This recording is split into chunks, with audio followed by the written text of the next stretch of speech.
A lot of women don't want to decenter men because then they have to admit that they spent the majority of their lives prioritizing male attention. This is a realization that I had to come to recently, that like, even though I was moving in my life as though I didn't want a man or needed a man, I was still moving through a patriarchal lens. I was still doing things for the attention of men. I was still realizing that, like, ultimately I was still seeking validation in having a relationship, and that is something that I'm currently unlearning. Like, these are things that, like, even though you unlearn them, you're still always unlearning them, because the patriarchy has been so deeply ingrained into everything that we do. It is not something that you're just going to wake up one day and be like, boom, I got it. You're not. It's a work in progress. But I feel like sitting in that uncomfortableness, sitting in that loneliness is what a lot of women need. I don't think that this logic means necessarily that you cannot date.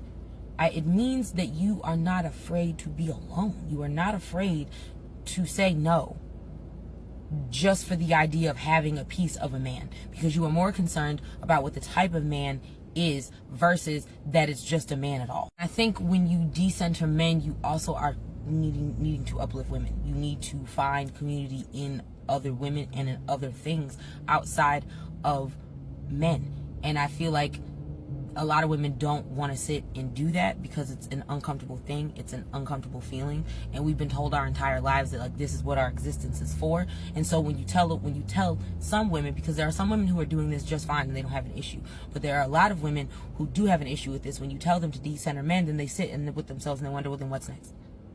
Well, then what do I do next? If I'm not here for this, then what do I do next? And that's the thing. You're here for you.